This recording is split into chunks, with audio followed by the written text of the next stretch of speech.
senantiasa membesarkannya dan mengagungkannya, serta kita bersyukur kepada Allah Subhanahu wa taala yang telah memudahkan kita untuk menyelenggarakan program kajian intensif membahas kitab Mutammimah Al-Ajurrumiyah fi Ilmi Al-Arabiyyah karya Syekh Al-Allamah Muhammad bin Abdurrahman Al-Mashhur bil-Hattab, yang lebih dikenal dengan nama Al-Hattab rahimahullah. Ya, buku Mutammimah Al-Ajurrumiyah ini sebagaimana namanya, dia banyak bersandar di kitab Muqaddimah Al-Ajurrumiyah karya Syekh Muhammad bin Abdullah As-Sanhaji Ibn Ajurrum rahimahullah. Iya. Beliau sebagaimana akan datang di Muqaddimah menjelaskan bahwa kitab ini adalah penyempurna. Ya, namanya saja apa? Mutammimah, yang menyempurnakan. Penyempurna dari kitab Al-Ajurrumiyah. Tapi penyempurna di sini bukan maknanya bahwa buku ini memuat seluruh pembahasan ilmu nahwu. Tidak. Tapi yang diinginkan dengan penyempurna di sini adalah menyempurnakan masail, pembahasan-pembahasan yang tidak ada di Muqaddimah Al-Ajurrumiyah. Padahal dia dibutuhkan oleh pemula. Paham ya? Ya, dibutuhkan oleh pemula, sebagaimana yang kita ketahui buku Muqaddimah Al-Ajurrumiyah itu adalah buku pemula. Tapi ternyata setelah kita baca ada beberapa hal yang kurang, yang sangat diperlukan oleh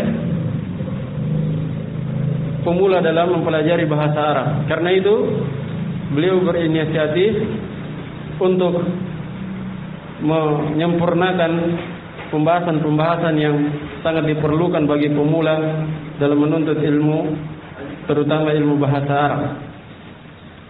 Nah, kemudian ya, untuk mengefisienkan waktu, kita langsung masuk saja di muqaddimah penulis yang menerangkan tentang metodologi beliau di dalam mengarang kitab ini. Di halaman 17 kalau dicetakan ini ya, antum bisa cari kalau dicetakan yang lain. Iya. Penulis atau pengarang Muhammad bin Abdurrahman Al-Hattab rahimahullah ta'ala berkata, Bismillahirrahmanirrahim. Alhamdulillahi Rabbil Alamin. Wassalatu wassalamu ala sayyidina Muhammadin wa ala alihi wa sahbihi ajma'in. Wa ba'd. Fahadhihi muqaddimatun fi ilmi al-arabiyyati mutammimatun li masail al-ajurrumiyyah. Takunu wasitatan bainaha wa baina ghairiha min al-mutawwalat. Nafa'a Allahu biha kama nafa'a bi asliha fil hayati wa ba'dal mamat. Innahu qaribun mujibud da'wat. Baik. Penulis rahimahullah di dalam muqaddimah menyebutkan basmalah, kemudian hamdalah dan salawat kepada Nabi alaihi salatu wassalam. Memulai dengan 3 hal ini adalah merupakan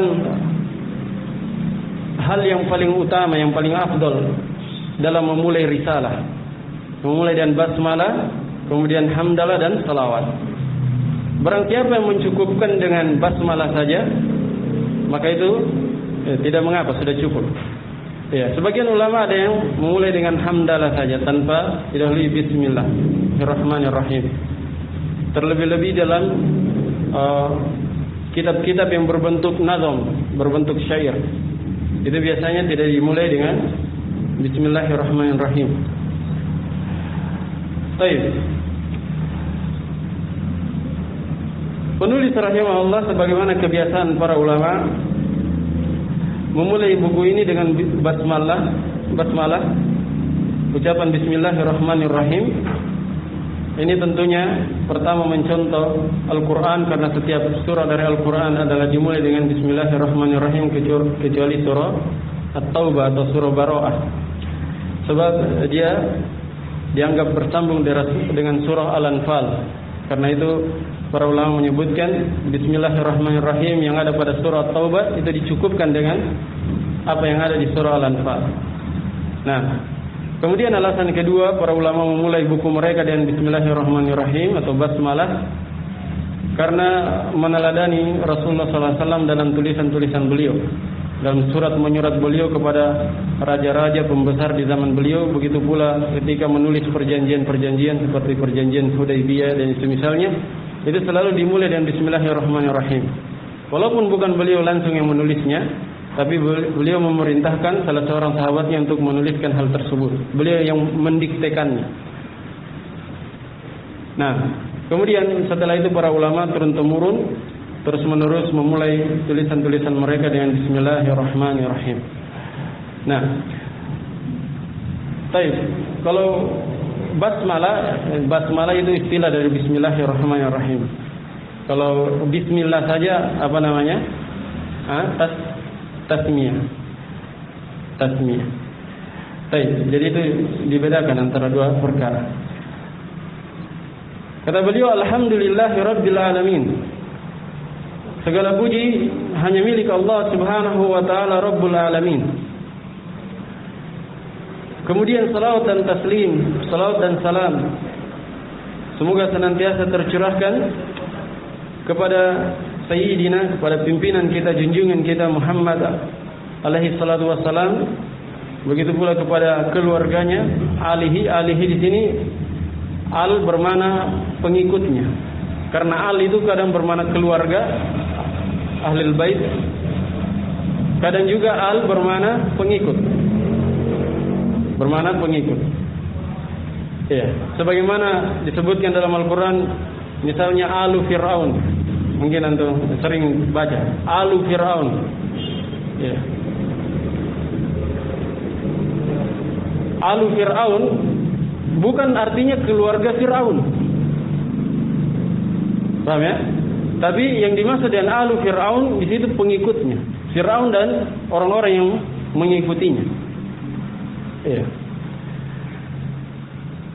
Baik. Dan ini bisa dilihat dari konteksnya. Kata para ulama, kalau disebutkan setelahnya al-atba, para pengikut, berarti al bermakna keluarga.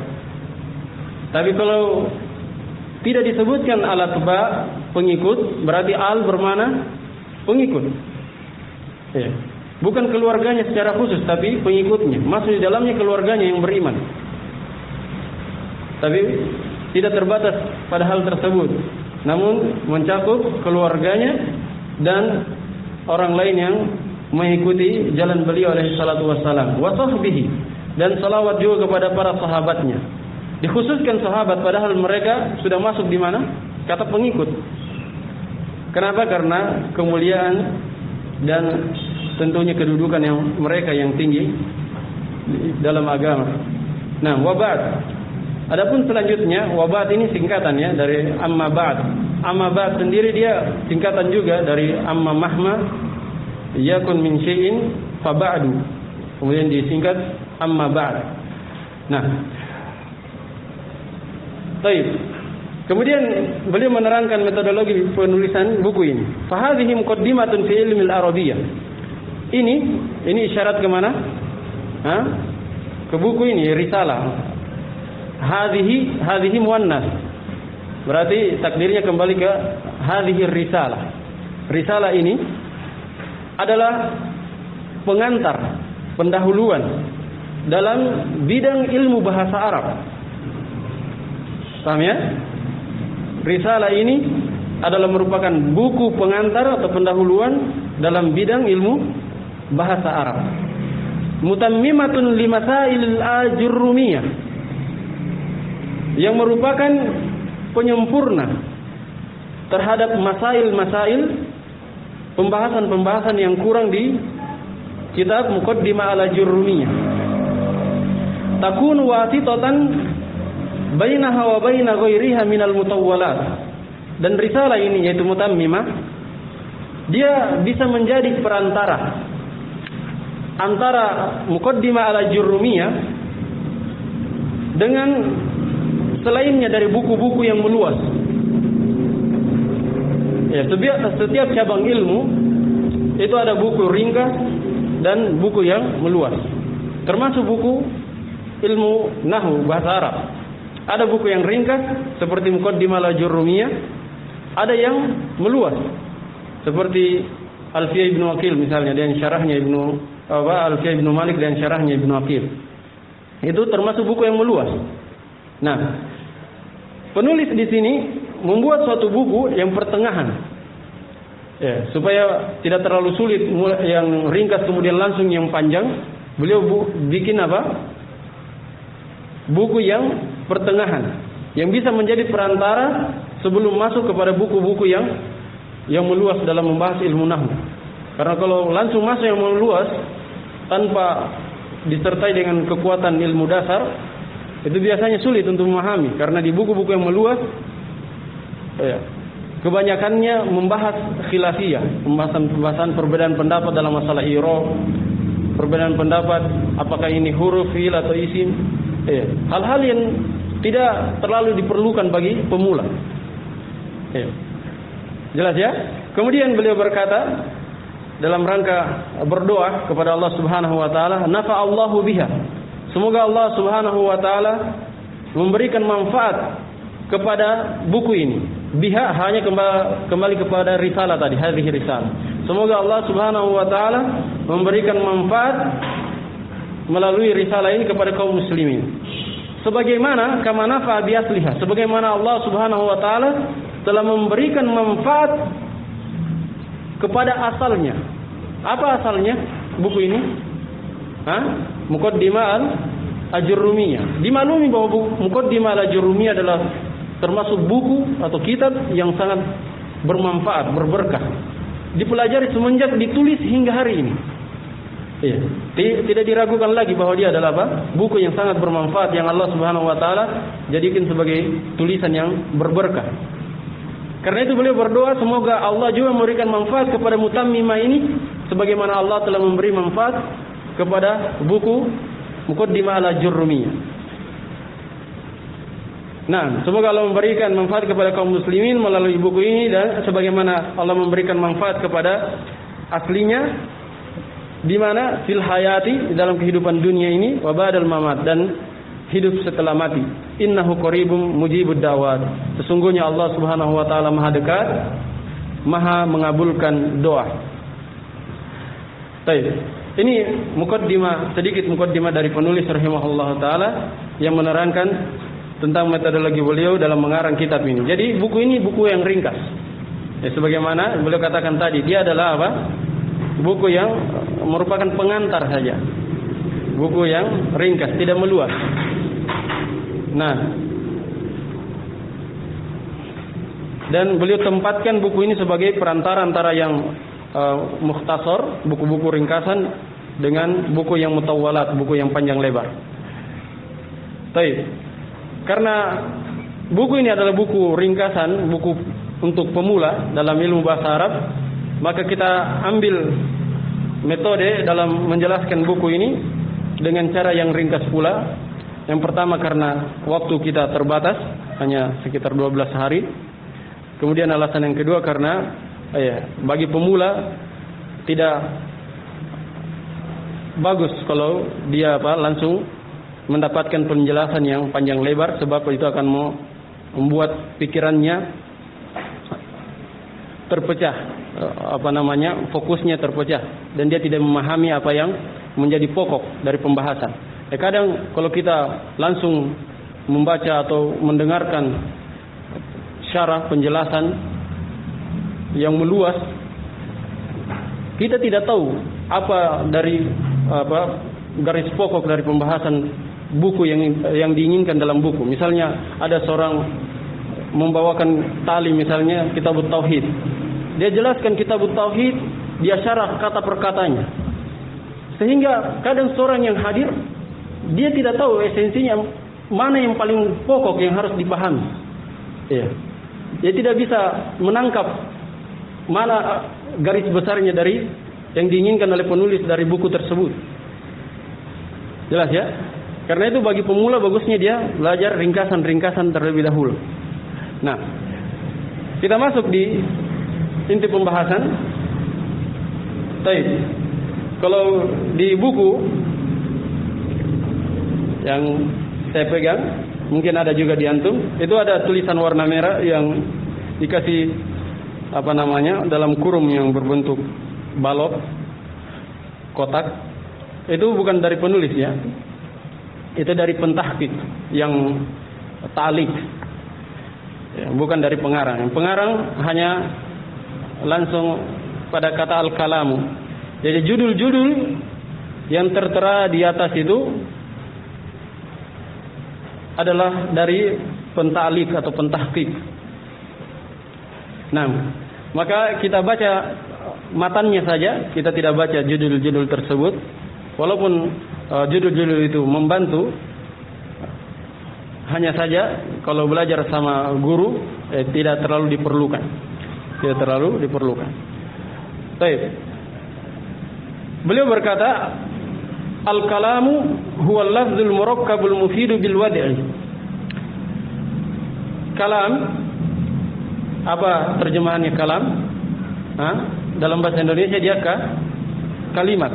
Kalam, kalimat. Kenapa dimulai dengan penjelasan kalimat dalam belajar ilmu bahasa Arab?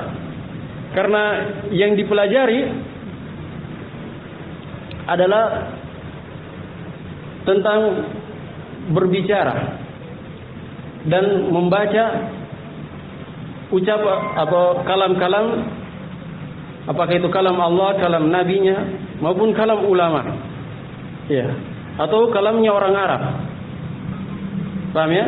Kita tidak belajar dalam bahasa Arab kata-katanya. Yang dipelajari dalam bahasa Arab itu, terutama dalam ilmu nahwu, adalah susunan kata yang dalam bentuk kalimat. Karena itu kalau ditanya Muhammad, ada namanya orang Muhammadun. Muhammad. Tidak ditanya apa i'rabnya Muhammad. Ada namanya orang Zaid. Tidak ditanya apa i'rabnya Zaid. Kenapa? Karena dia belum berbentuk kalimat. I'rab itu, begitu pula bina, mabni, itu bisa terjadi kalau sudah tersusun dalam bentuk kalimat. Paham ya? Nah, karena itu para ulama, terutama ahli bahasa, selalu memulai pembahasan mereka dengan definisi kalam.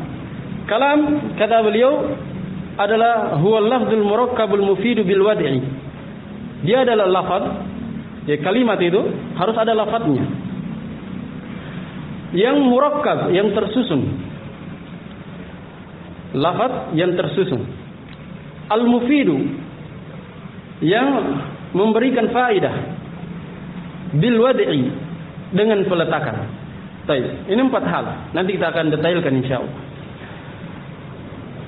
Kalam adalah lafaz yang tersusun yang memberikan faedah dengan peletakan. Definisi yang dibawakan oleh penulis di sini adalah definisi secara istilah. Ini sama definisi yang dibawakan oleh Ibnu Jurrum rahimahullah dalam buku Muqaddimah al-Jurrumiyah. Ya, adapun definisi secara bahasa, kalam itu nutqun mufham sebagaimana disebutkan oleh pentahqiq, pentalik di catatan kaki. Bisa antum lihat, al-kalamu lughatan nutqun mufham. Kalam itu secara bahasa dia adalah ucapan yang dipahami maknanya. Ucapan yang dipahami maknanya. Jelas ya? Itu secara bahasa. Kalimat adalah ucapan yang dipahami maknanya. Kalau secara istilah tadi, kalam tentunya kalimat dalam bahasa Arab bukan bahasa Indonesia, kalimat dalam bahasa Arab dia harus punya lafaz. Harus punya lafaz. Namanya kalam, kalimat, ucapan itu harus ada apa? Lafaznya. Dan dimaklumi lafaz itu dia adalah suara yang dikeluarkan melalui lisan dan mencakup di dalamnya huruf-huruf.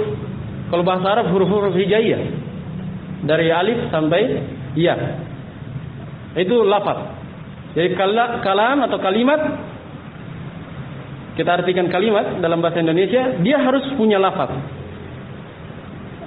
Dari sini kita bisa pahami berarti isyarat walaupun kadang dipahami oleh orang yang diajak bicara, tapi dia tidak disebut dengan kalam menurut istilah ini.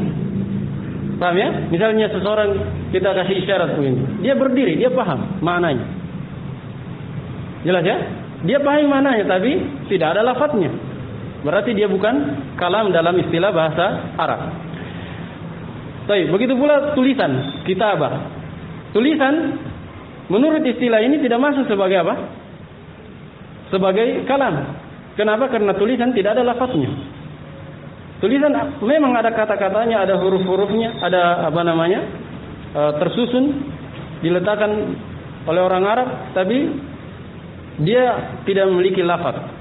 Kapan memiliki lafaz? Ya, ketika dibaca. Jelas ya? Tapi kalau sekedar tulisan itu belum disebut kalam. Kemudian murakkab, kalam atau kalimat, kita terjemah kalimat dalam bahasa Indonesia, dia harus tersusun. Maksudnya tersusun di sini tersusun dari dua kata atau lebih. Namanya tersusun itu minimal berapa? Minimal dua. Jadi tidak ada kalimat yang cuma satu kata. Saya kira dimaklumi ya, dalam bahasa Indonesia pun tidak ada kalimat cuma satu kata. Iya. Namanya kalimat itu susunan dari beberapa kata. Ya kan? Kalimat adalah susunan dari beberapa kata. Jadi dia harus tersusun minimal dua kata. Minimal tersusun dari dua kata. Maksimalnya berapa? Nah, kalau maksimalnya tidak terbatas. Tergantung si pembicaranya. Baik. Kemudian al-mufidu. Kalimat itu harus mufid. Memberikan faedah. Apa artinya memberikan faedah? Maksudnya memberikan faedah di sini, kalimat itu harus memiliki makna dan kandungan yang bisa dipahami. Yang bisa dipahami artinya. Paham ya? Mufid, memberikan faedah, artinya adalah kalimat itu harus memiliki makna dan kandungan yang bisa dipahami maknanya.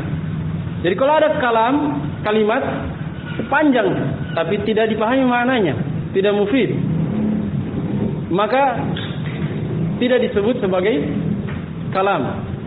Tidak disebut sebagai kalam. Misalnya seorang berkata, "Idza ja'al ustadu," jika datang ustaz. Ini berapa kata ini? Idza ja'a al-ustadu. Tiga kata. Ada lafadznya? Ada lafadznya. Ada tersusun dari tiga kata. Sudah lebih dari dua ini. Tapi apa artinya? Apabila ustaz datang, berhenti di situ. Tidak dipahami. Ya kan? Tidak mufid namanya. Nah, ini belum dikatakan kalam dalam istilah bahasa Arab, ilmu nahwu. Jelas ya? Kapan dia dikatakan kalam? Kalau sudah mufid. Idza ja'al ustadu sakata at-talamiz. Kalau ustaz datang, guru datang, maka murid-murid pun diam. Nah, itu baru sempurna. Nah, ini sudah disebut apa? Kalimat, kalam. Baik. Kemudian yang selanjutnya bil wad'i, dengan peletakan. Para ulama ahli nahwu dalam mengomentari kata al-wad'i ini ada dua pendapat. Pertama, mereka katakan, ada yang sebagian mengatakan bil wad'i bermakna bil qasdi. Dimaksudkan. Ya, kalimatnya itu keluar dari lisan seseorang dengan dimaksudkan, sehingga keluar ucapannya orang yang ngigo misalnya, tidur ngigo, walaupun panjang ucapannya ceramah sekalipun, dia tidak disebut apa? Kalam dalam istilah ini. Kalau yang mengatakan bil wadi bermakna bil qasdi. Paham ya? Tapi sebagian ulama yang lain mengatakan bahwa bil wadi bermakna bil wadi al-arabi.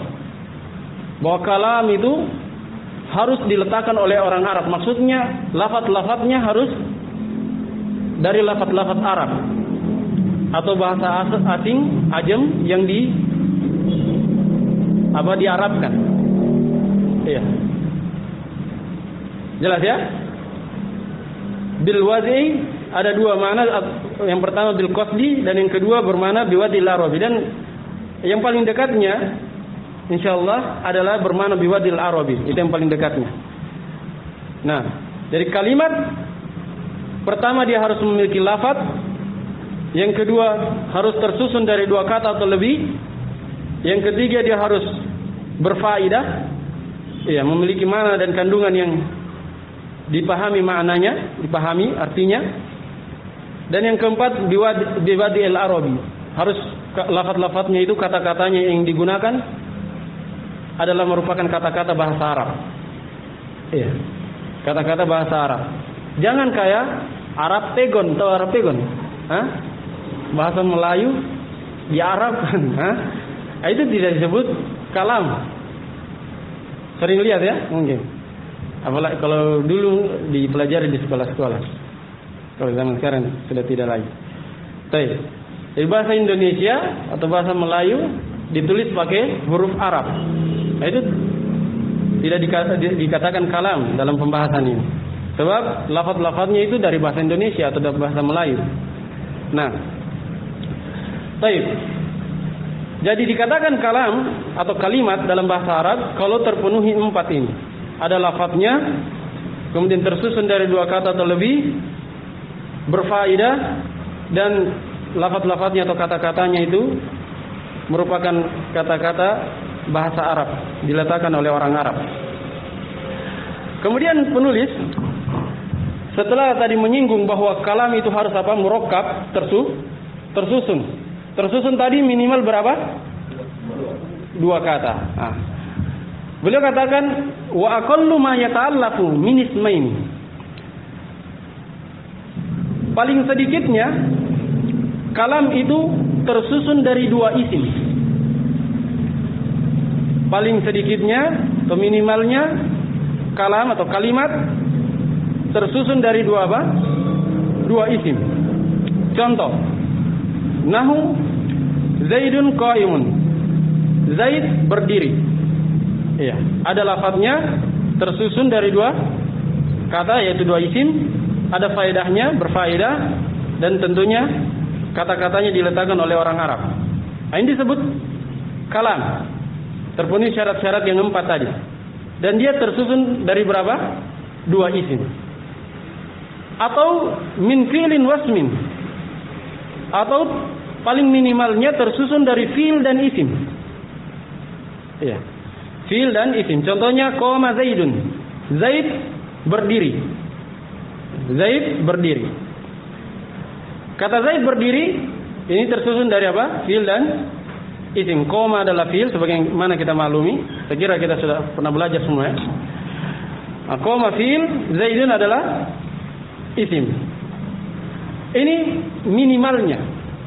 Kalimat dalam bahasa Arab minimalnya dua kata. Dua kata ini isim sama-sama isim atau fi'il dan isim. Terserah mau balik isim dan fi'il atau fi'il dan isim sama saja. Paham ya? Dari sini kita bisa simpulkan bahwa berarti tidak ada kalimat dalam bahasa Arab yang tersusun dari fi'il dan fi'il.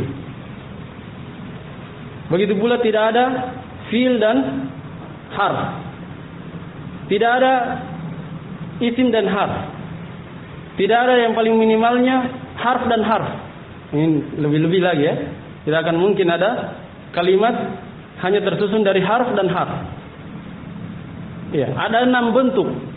Ada 6 bentuk yang memungkinkan cuma dua, isim dan isim atau fiil dan isim. Kalau harf dan harf tidak bisa, fiil dan fiil tidak bisa, fiil dan harf tidak bisa, isim dan harf tidak bisa. Paham ya? Kalau isim harf baru bisa. Paham ya? Isim harf. Karena sudah ada dua isimnya. Kalau harf hanya pelengkap saja. Dipaham ya? Kalau fiil harf bisa atau tidak? Tidak bisa juga. Kenapa? Kalimat dalam bahasa Arab pasti harus ada isimnya. Mau jumlah fi'liyah maupun jumlah ismiyah, apalagi jumlah ismiyah. Pasti ada isimnya. Tidak mungkin ada kalimat dalam bahasa Arab yang tidak ada isimnya. Mustahil. Tidak akan mufid dia. Kalau cuma fiil harf. Walaupun 1000 fiil sekalipun, kalau tidak ada isimnya tidak akan bisa mufid. Dipaham ya? Begitu pula harf. Nah, baik. Adapun maksimalnya tidak ada batasan maksimal dalam susunan kalam.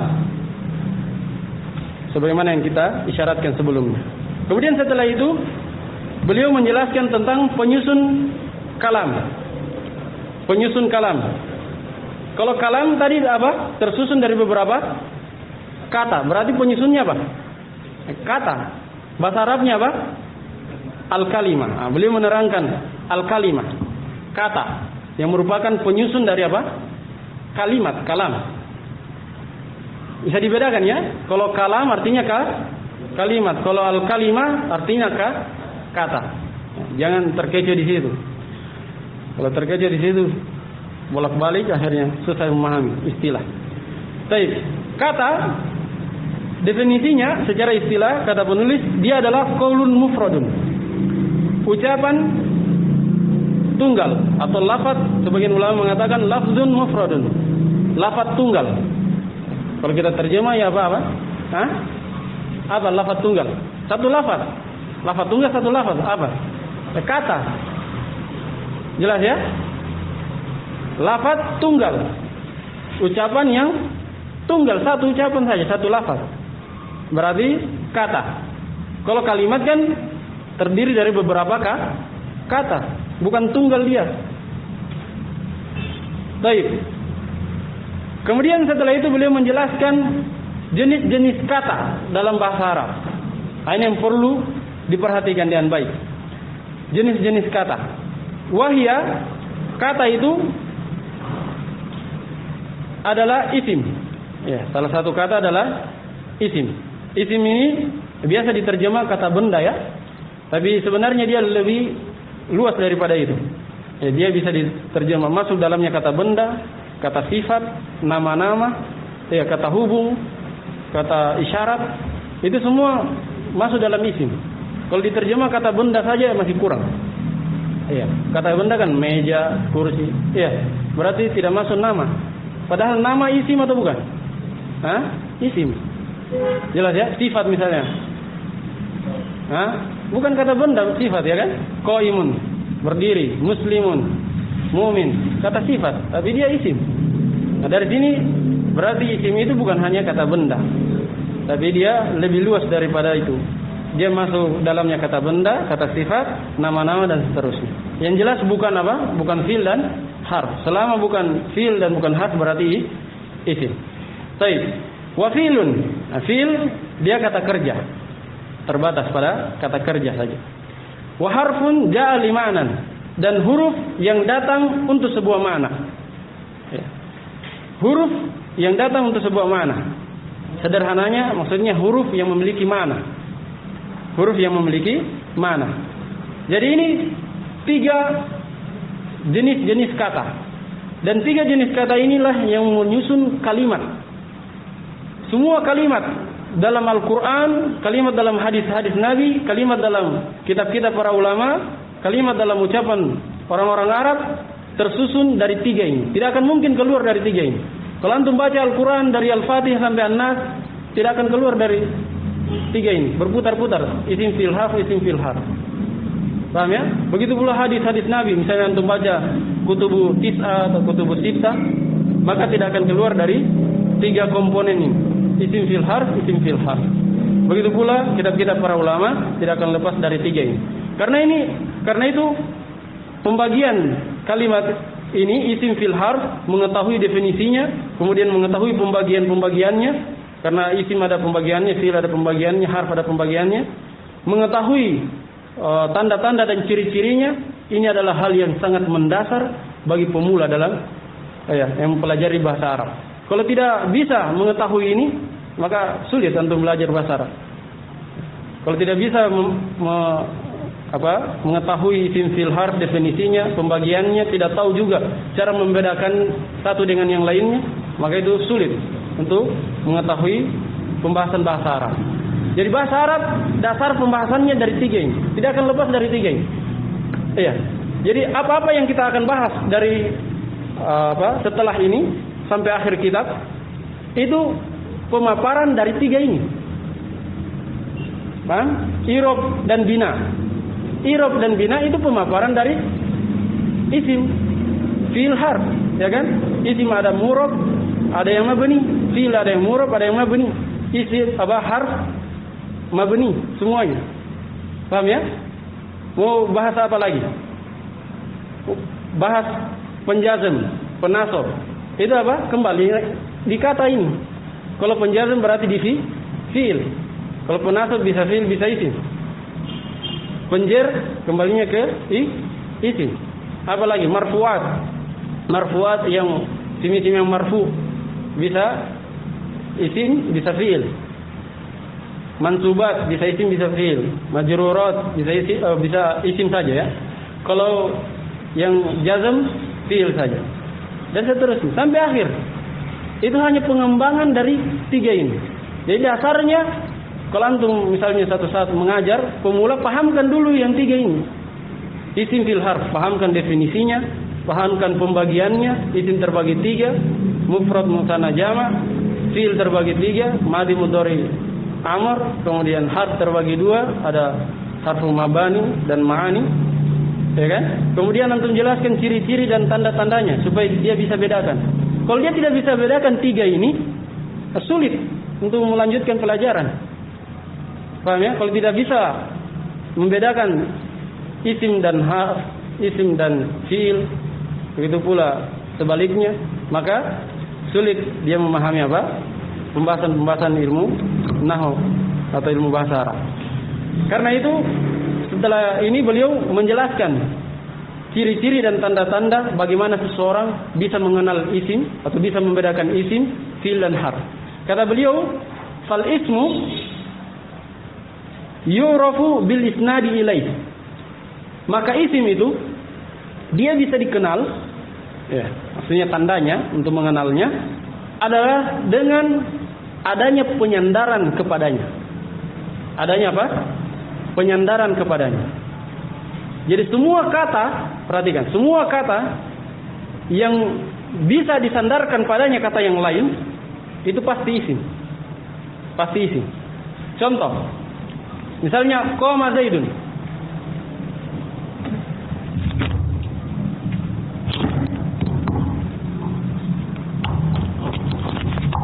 Qama Zaidun.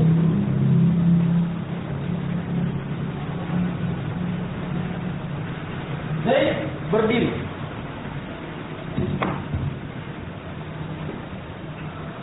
Berdiri ini kata kerja ya, disandarkan kepada siapa?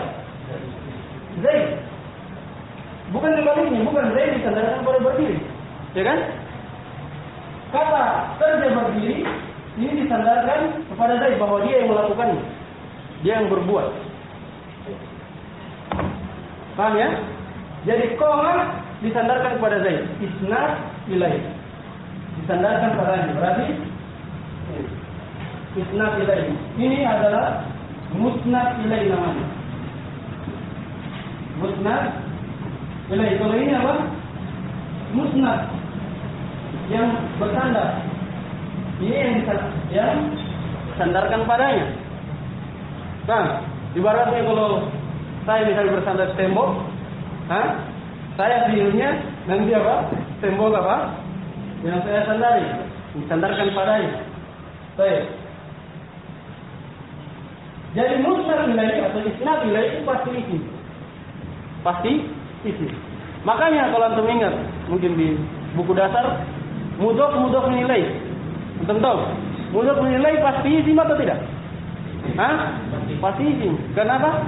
Karena disandarkan kepadanya kata yang lain. Saya ulang Zaid. Budaknya Zaid. Jadi kata budak disandarkan kepada siapa? Zaid. Berarti pasti apa? Isim. Isnad dan idhofah itu sama maknanya. Nah, jelas ya. Begini pula ini jumlah fi'il ya. Kalau jumlah ismiyah misalnya Zaidun qa'imun. Zaid berdiri. Ini apa? Sifat. Berdiri. Disandarkan kepada siapa? Pada Zaid. Jadi dia isnad ilaih, disandarkan pada Zaid. Isim. Nah, ini mungkin kalau ada tanda lainnya seperti tanwin mungkin gampang. Tapi kalau misalnya tidak ada tanda lainnya, misalnya Muhammad Zainab. Muhammad Zainab. Ada tanda isimnya ini? Kalau saya tanya, isim filhaq. Isim, apa tanda isim? Tidak ada tanwin. Apa lagi? Tidak ada kasroh. Tidak ada alif lam. Hah? Tidak ada huruf jar. Apa tandanya? Isnad ilaih. Jelas ya? Baik.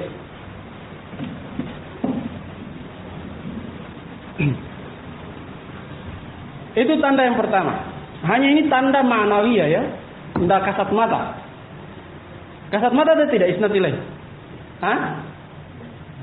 Tanda isim Zainab di situ dia isim karena tandanya disandarkan padanya kata kerja berdiri. Kelihatan itu? Hah? Tidak kelihatan. Dia ma'nawi. Tidak kasat mata. Sifatnya apa? Abstrak. Dipahami ya? Nah, ini mungkin sulit bagi pemula. Makanya di buku Muqaddimah al-Jurumiyah tidak disebut ini. Tanda ini tidak disebutkan karena sulit. Bingung nalarnya orang yang baru belajar. Baik. Kemudian tanda yang kedua, isim itu bisa dikenal dengan adanya khafdi. Dengan adanya khafat. Khafat di sini maksudnya kasrah. Khafat maksudnya apa? Kasrah. Jadi kalau ada kasrah berarti kasrah di akhirnya ya. Kasrah di akhirnya ada kata misalnya kemudian di kasrah di akhirnya berarti dia apa? Isim. Hanya saja kata para ulama, kasrah di sini bukan semata-mata kasroh, tapi kasroh karena disebabkan oleh amil. Tahu amil ya? Hah? Amil. Faktor perubah. Misalnya fi kalau baitun rofa, kalau fi baitin jadi jer. Dan fi itu amil namanya, faktor perubah. Jelas tidak? Baik. Baitin tadi jer kasroh di ujungnya. Itu kasroh karena amil. Beda dengan kasrohnya hadhihi.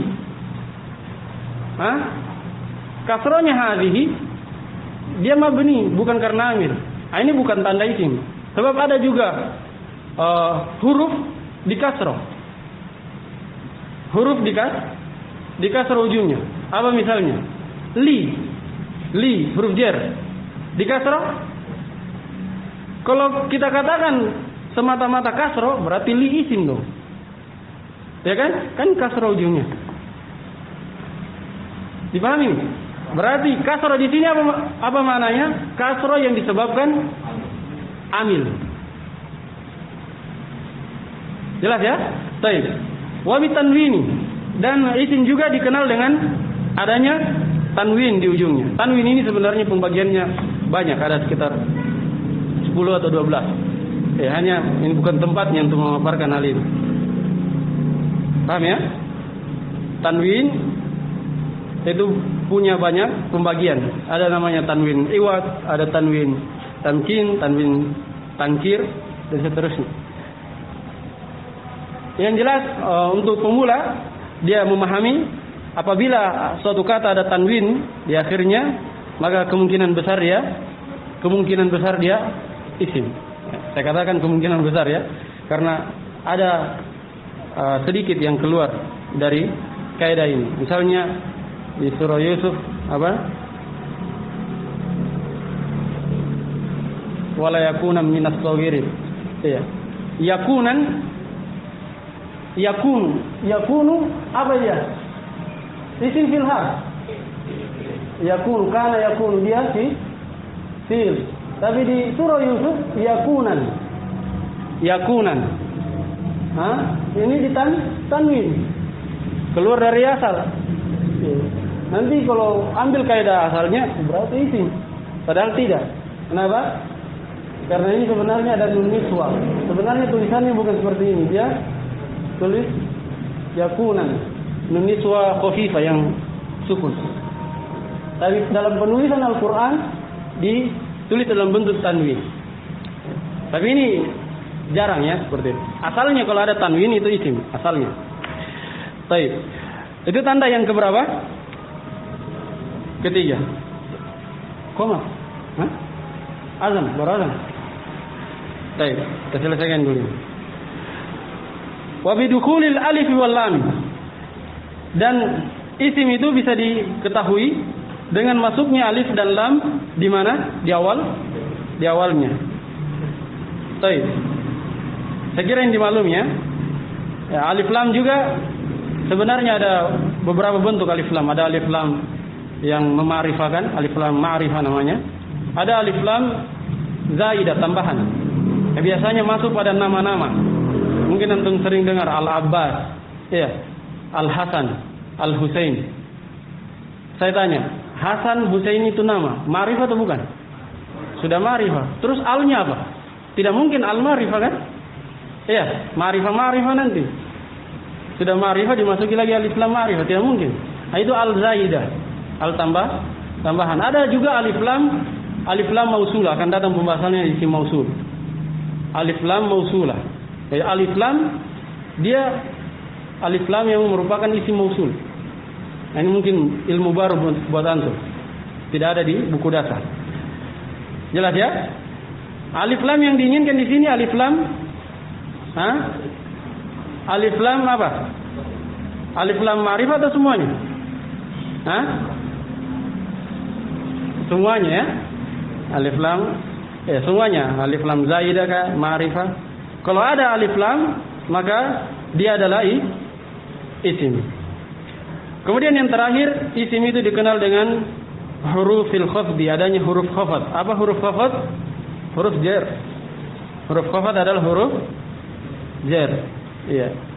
Saya kira dimaklum ya, huruf jar, min, fi dan seterusnya. Tapi kalau ada huruf jar di depannya, maka kata setelahnya adalah merupakan isim, bukan fiil, bukan pula harf. Tapi ini pelajaran yang masih ringan-ringan. Tapi kita pergi salat dulu. Salat di masjid saja. Kalian ambil napas di luar supaya tidak terasa lama. Baik, subhanakallahumma wa bihamdika asyhadu an la ilaha illa anta. Tafadhal. Saya lanjutkan setelah Isya.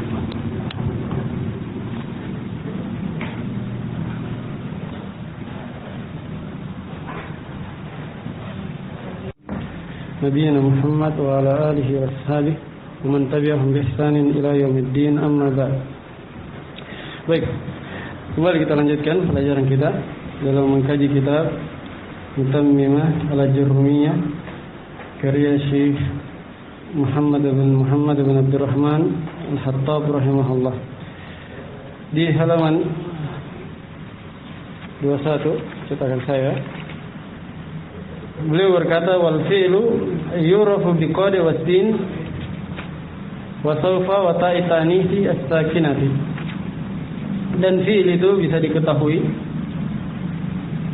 dengan adanya kode di depannya, wasin, sin tertulis sa ya, kalau di prakteknya ditulis sa.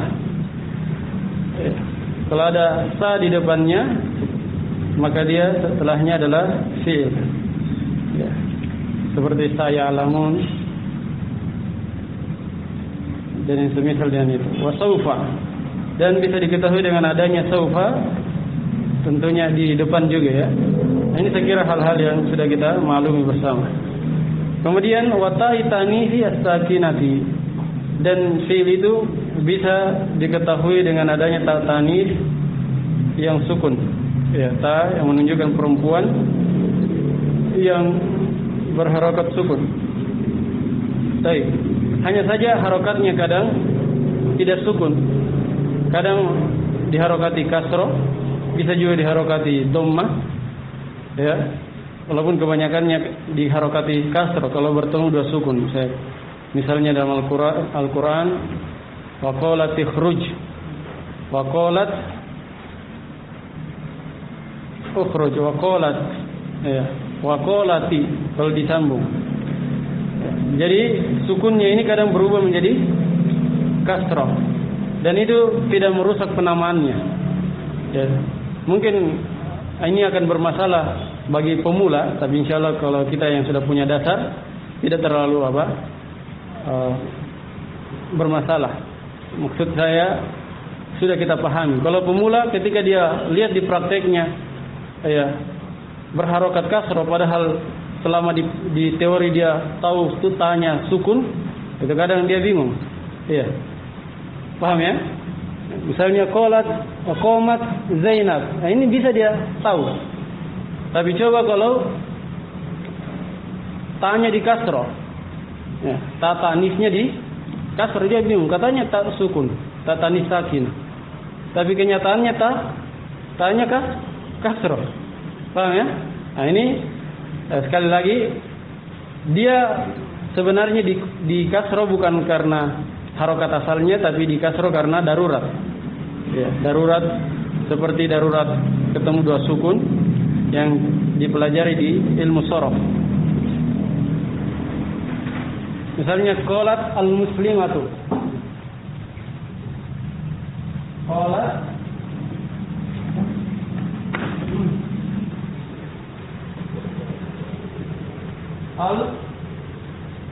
al-muslimatu,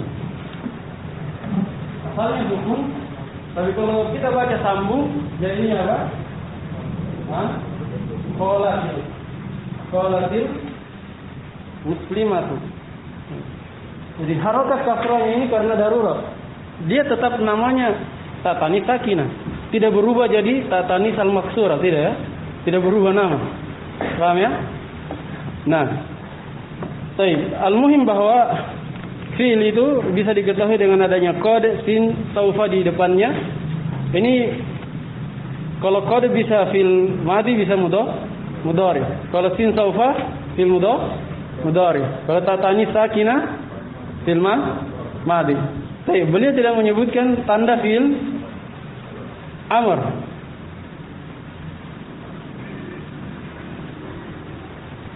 Baik. Sebentar beliau akan menerangkannya kalau fil amr. Di sini beliau tidak memberikan tanda untuk mewakili fil amr, tapi di pemaparannya beliau sebutkan dengan lengkap. Kata beliau wa huwa salah satu anwa'in. Baik. Atau sebelumnya mengenai mana-mana huruf ini, mungkin antum masih ingat pembahasannya di Tuhfa. Kode ini memiliki mana yang berbeda ketika masuk di fi'il madhi dengan masuk di fi'il mudhari. Kalau masuk fi'il madhi apa mananya? Tahqiq dan takrif.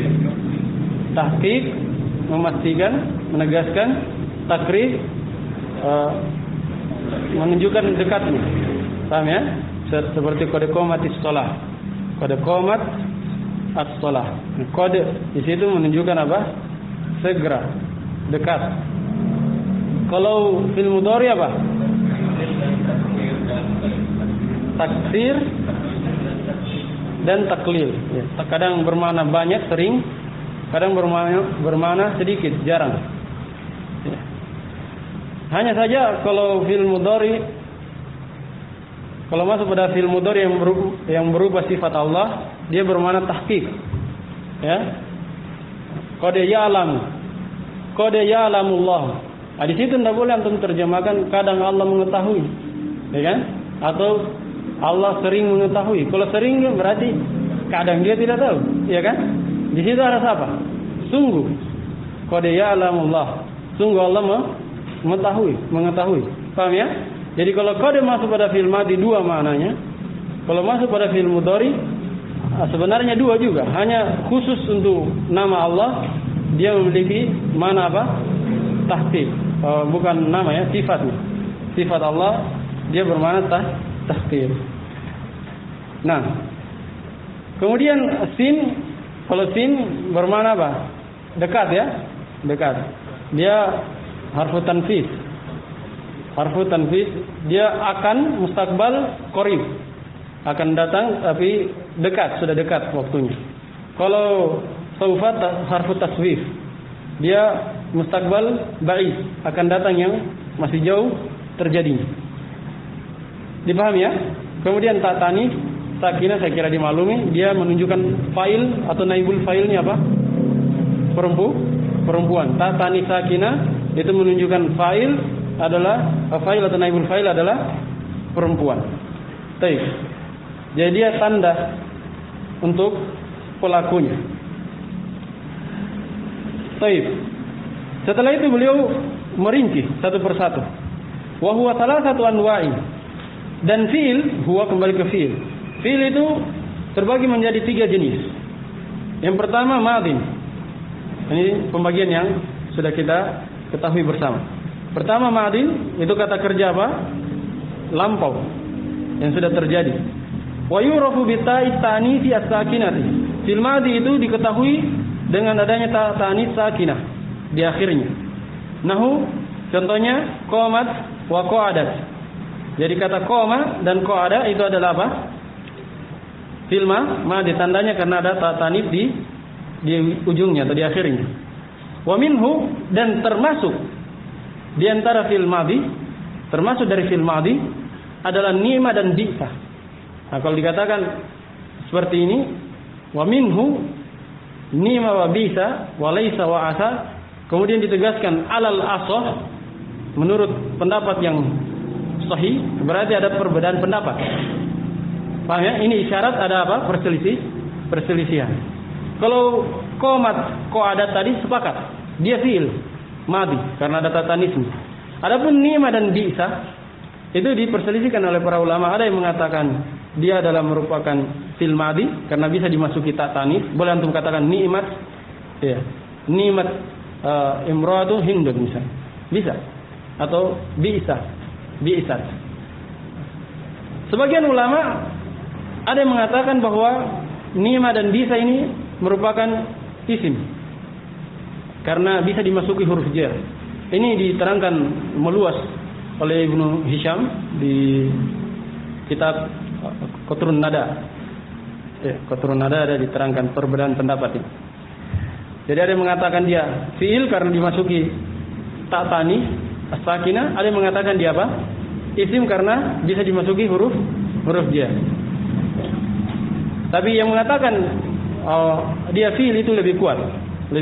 Sebagaimana pendapat penulis di sini. Ibnu Hisham sendiri, begitu pula Ibnu Malik, Ibnu Aqil menguatkan bahwa ni'ma bi'sa adalah merupakan fi'il madhi karena dimasuki ta tanis. Adapun ni'ma dan bi'sa kadang dimasuki huruf jar, itu ada yang mahdzuf. Karena ada yang mahdzuf. Kalau antum lihat misalnya ada ni'ma bi'sa, ada huruf jarnya di depannya, berarti ada yang terhapus. Ada isim yang dihapus di antara keduanya. Misalnya li atau min ni'mah. Ya, berarti ada antara min dan ni'mah itu ada isim yang dihapus. Ya. Itu cara para ulama mengkompromikan hal tersebut. Kan kalau dimasuki huruf jar berarti apa? Isim. Kalau dimasuki ta tanis berarti fi'il. Paham ya? Nah, kalau mengambil pendapat dia fi'il, bagaimana dengan huruf jar? Nah, jalan keluarnya kata para ulama pasti ada yang mahdzuf. Iya, supaya terangkat kejanggalannya. Kan kalau antum lihat min, kalau antum lihat misalnya apa? Min, kemudian ada ni'mah.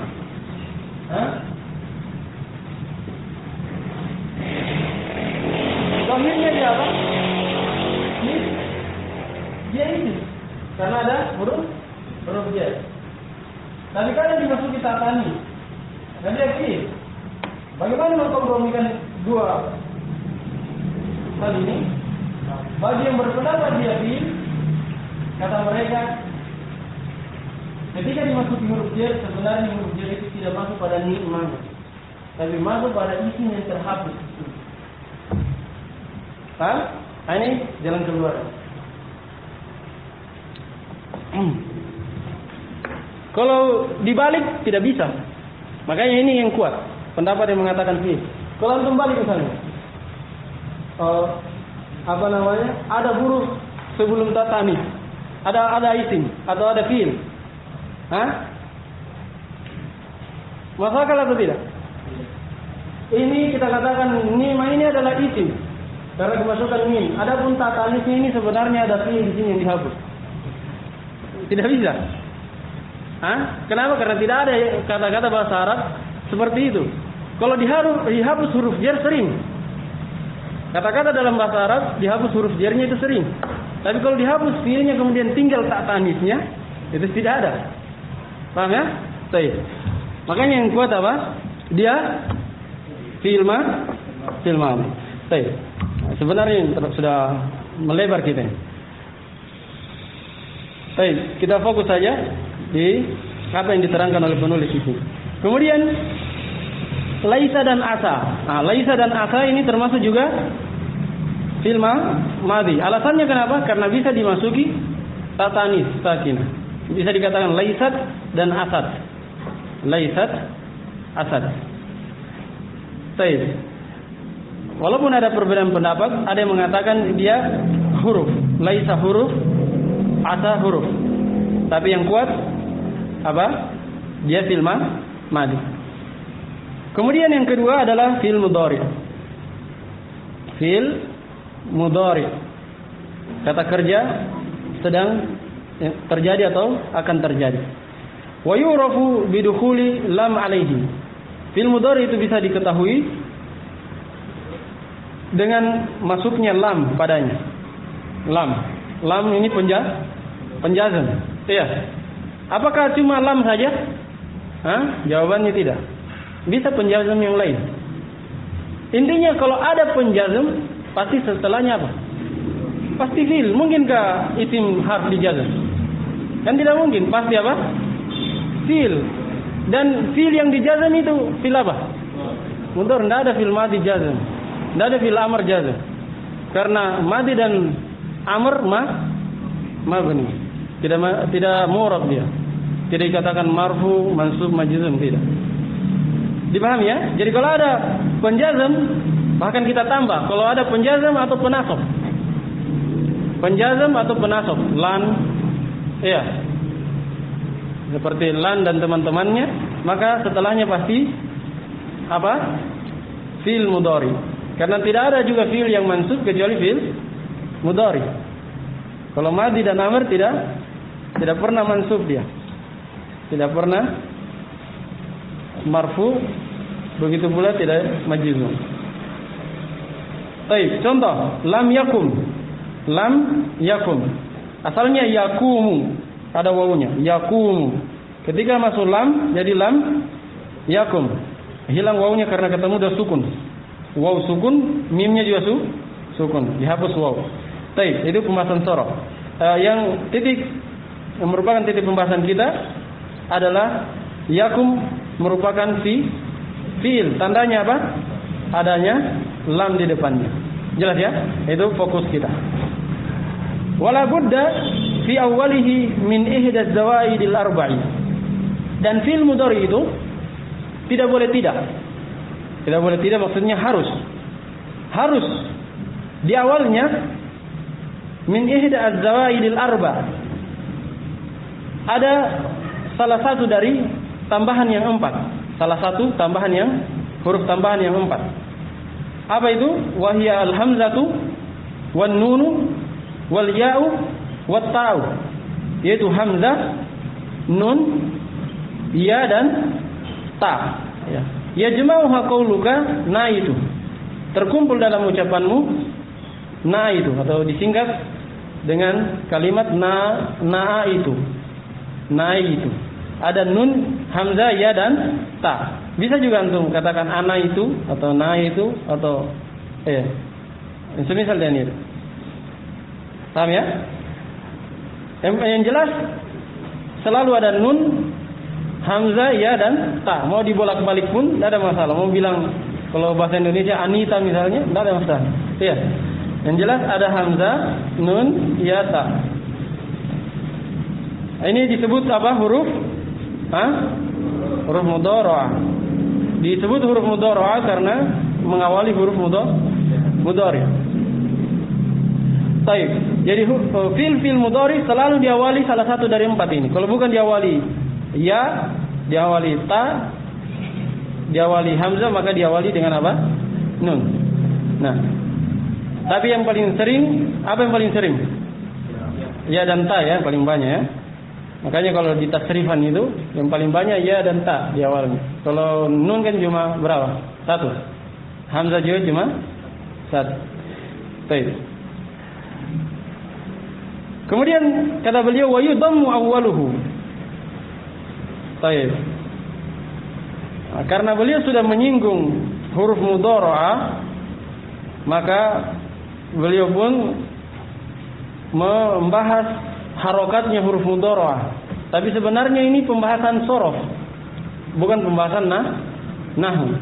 Iya. Beliau singgung karena sudah terlanjur menyebutkan apa? Huruf-huruf mudhari'ah. Ya. Untuk menyempurnakan pembahasan, beliau sebutkan harokat mudhari'ahnya itu bagaimana. Huruf mudhari'ah tadi nun, hamzah, ya, ta, bagaimana cara mengharokatinya? Kata beliau kaidahnya yudammu awwaluhu. Didomah huruf pertamanya. In kana madhihi ala arba'ati ahrufin. Jika fi'il madinya merupakan fi'il madi yang terdiri dari 4 huruf. Kalau fi'il madinya 4 huruf, maka cara buat fi'il mudhari'nya apa? Huruf mudhari'nya itu dhammah. Contoh, lihat contohnya supaya lebih jelas. Ka dahraja, seperti kata dahraja. Berapa huruf? 4 huruf, wazan fa'alalah. Dahraja. Nah, maka dibuat fi'il mudhari'nya dibawakan, terserah untuk bawakan ya atau apa tadi? Ta atau nun atau hamzah. Terserah apa saja. Yang penting salah satu dari 4. Di sini beliau bawakan ya karena ini yang sering muncul. Kata beliau, dahraja yudahriju. Di dhammah iyanya. Ya, kalau antum pakai ta di dhammah tanya. Kalau pakai hamzah dhammah hamzahnya. Kalau nun dhammah nunnya. Berarti bisa antum ganti-ganti yudahriju atau tudahriju atau apa? Nudahriju atau udahriju. Yang jelas di dhammah. Huruf mudhari'ahnya. Wa akrama, contoh lain, akrama berapa huruf? 4 huruf. Fi'il madinya 4 huruf. Mudhari'nya yukrimu. Seharusnya hamzanya kan apa? Yukrimu, hamzanya hilang. Ini sebenarnya dibahas di sorof ya. Dihilangkan hamzah itu kata ulama ahli sorof supaya tidak memberatkan. Supaya tidak memberatkan ketika misalnya dia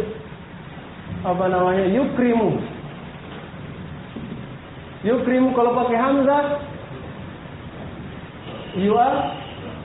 yuakrimu. Baik, ini kan bisa diganti hamzah atau tidak? Hah? Bisa kan? Ganti hamzah jadi uakrimu. Di sini letak anunya apa? Sikolnya, beratnya. Ketemu 2 hamzah. Supaya meringankan hal tersebut, maka di wazan af'ala itu, semua wazan af'ala selalu hilang hamzanya. Adkhala, yudkhilu. Tidak dikatakan yuadkhilu, tidak. Tapi yudkhilu. Akhraja, yukhriju. Semua hilang hamzanya. Alasannya karena seperti yang kita terangkan di papan. Dipahami ya? Baik, yang jelas huruf mudhara'nya di apa?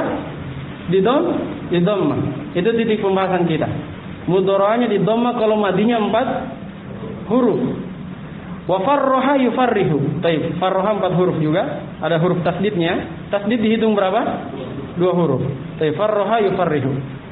Jelas ya? Wa qatala yuqatilu. Qatala 4 huruf juga. Makanya mudhara'nya di dhamma, yuqatilu. Di sini penulis tidak menerangkan harokat sebelum akhir. Karena memang itu pembahasannya sorof. Kalau di kaidahnya ahli sorof, di dhamma awalnya kalau 4 huruf, di dhamma mudhara'nya di kasrah sebelum terakhir. Kalau 4 huruf. Kalau selanjutnya kata beliau wa yuftahu fi ma siwa dzalik. Dan di fathah, apanya yang di fathah? Huruf mudhara'ah yang kita bahas. Ingat, fokus kita apa tadi? Huruf mudhara'ah. Di dhamma di fathah huruf mudhara'ahnya fi ma siwa dzalik, pada apa-apa yang selain itu. Maksudnya selain 4 huruf.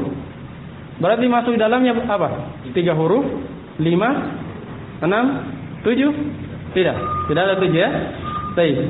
3, 5, 6. Fi'il madhi yang 3 huruf, 5 dan 6, maka mudhari'nya selalu di fathah pertamanya. Selalu di fathah. Silakan buktikan. Daraba apa? Yadribu 3 huruf fathah. Apa yang 5 huruf misalnya? Ifta'ala, ijtama'a, yajtami'u. Istaghfara 6 huruf ini ya. Istaghfara yastaghfiru di fathah terus. 3, 5, 6 di fathah. Kalau 4 di dhamma. Kalau harakat akhirnya dirinci lagi. Kalau 3 huruf apa? Bisa dhamma, bisa fathah, bisa kasrah. Lihat kamus dia. Kan daraba yadribu di kasrah dia. Apalagi dakhala yadkhulu di dhamma. Apalagi ja'ala yaj'alu di fathah. Jadi kadang dhamma, kadang fathah, kadang kasrah. Untuk memastikannya dilihat di mana? Di kamus. Makanya orang yang belajar bahasa Arab harus punya kamus. Tapi kalau yang 5, 6 dirinci lagi. Yang diawali ta, ada yang diawali hamzah wasl. Kalau diawali ta, ujungnya pasti di fathah. Sebelum terakhir pasti di fathah. Tafa'ala yatafa'alu, ya kan? Takallama yatakallamu, di fathah terus. Kalau yang diawali hamzah wasl seperti istaghfaro tadi selalu di kasrah. Nah, ini rincian ada di buku sorof dasar. Baik. Kita fokus di nahwunya saja. Hanya saya singgung karena penulis juga menyinggungnya. Baik. Contoh kata beliau nasoro yansuru. Fokusnya di mana? Huruf mudhara'ahnya. Lihat. Selain 4 huruf di fathah. Nasoro yansuru di fathah, yansuru. Intolako 5 huruf ya. Pokoknya selain 4. Intolako kan di 5. Berarti ya yantoliku di fathah ya-nya. Istakhraja berapa? 6. Berarti mudhara'ahnya di fathah, yastakhriju. Jelas ini ya? Baik. Wa amrun. Kemudian fil amr. Kalau madi mudhari sudah ada tandanya tadi. Kalau fil amr bagaimana tandanya? Untuk mengetahuinya, kata beliau wa yurafu bidalalatihi ala talabi. Dalalatihi. Dalala bisa dibaca juga dilala. Bisa juga dulala. Bisa dhamma, fathah, kasrah. Tapi yang sering itu dibaca fathah atau kasrah. Yurafu bidalalatihi ala talab. Fil amr itu diketahui dengan penunjukannya atas mana permintaan. Ya kan? Fil amr kan apa artinya? Kata kerja perintah. Berarti bisa diketahui dengan apa? Dengan penunjukannya, maksudnya kandungannya bermana perintah atau permintaan. Tapi tidak cukup di situ. Harus dilanjutkan. Wa qabulihi ya al-mukhatabati. Dan fil amr itu diketahui atau dikenal dengan penerimaannya atau dia menerima ya mukhatabah.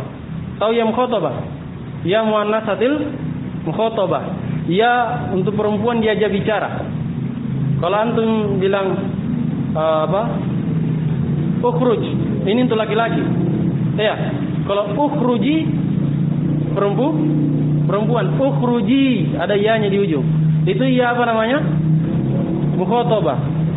Udkhul, masuklah. Ini suruh laki-laki. Kalau udkhuli ya ada ya-nya berarti perempuan. Ya-nya itu disebut apa? Ya muannatsatil mukhatabah atau disingkat ya mukhatabah. Ya al-mukhatabah. Jadi fil amr tandanya ada dua yang dua-duanya harus ada. Tandanya ada dua yang dua-duanya harus ada. Pertama bermakna perintah atau permintaan. Kedua bisa menerima ya muannatsatil mukhatabah. Ingat, dua-duanya harus ada. Pemahamannya berarti kalau salah satunya saja belum cukup untuk membuktikan bahwa dia fil amr. Kenapa? Karena kalau misalnya cuma bermakna perintah, ada selain fil amr bisa bermakna perintah. Ada atau tidak? Seperti isim fil amr. Pernah dengar isim fil amr? Seperti amin yang kita baca di salat setelah bukan salat saja. Setelah surah Al-Fatihah. Amin. Apa artinya? Kabulkanlah, ya kan? Kabulkanlah, istajib, kabulkanlah. Ada mana perintah dalamnya? Ada mana perintah. Tapi dia fil amr atau bukan? Bukan. Isim fil amr. Dia isim. Amin itu isim. Berarti kalau cuma bermakna perintah atau permintaan belum cukup untuk membuktikan bahwa dia fil amr. Harus dua. Harus menerima, dia juga menerima apa? Ya mukhatabah. Kalau misalnya cuma menerima ya mukhatabah, sudah cukup membuktikan fil amr? Belum juga. Karena ada fiil selain fil amr yang menerima ya mukhatabah. Seperti fil apa? Fil mudhari. Fil mudhari kan kalau tadribu apa? Laki-laki. Kalau tadribina perempuan. Paham? Takhruju laki-laki, takhrujina perempuan. Takhrujina ada ya-nya, itu ya mukhatabah namanya. Paham ya? Jadi ada fil lain selain fil amr yang bisa dimasuki ya mukhatabah. Kalau begitu tidak cukup. Kapan baru bisa dikatakan fil amr? Kalau dua-duanya bisa dia terima. Dia bisa bermakna perintah, permintaan. Kedua, bisa menerima ya mukhatabah. Kapan dua-duanya ada pada satu kata? Berarti dia fil amr. Dua-duanya ya, harus dua-duanya. Jelas ya? Baik. Contoh, nahu, kumi. Kumi itu fil amr dari kum. Koma yakumu kum. Kalau untuk perempuan apa? Kumi, berdirilah. Idribi, kalau laki-laki kan idrib. Paham ya? Jadi ada mana apa di situ? Perintah, permintaan, berdirilah. Ada mana permintaan? Wadribi, pukullah. Ada mana permintaan? Dan juga menerima ya mukhatabah sebagaimana antum lihat. Baik. Sebagian ulama ada yang menambah syarat bidilalatihi ala talabi wad'an, sesuai asal peletakannya, sesuai dengan asal peletakannya. Ada yang menambah seperti itu. Kenapa? Karena ada fi'il lain selain fi'il amr, dia dua-duanya ada. Perintahnya ada, permintaannya ada, ya mukhatabahnya juga ada, tapi bukan fi'il amr. Seperti apa misalnya? Seperti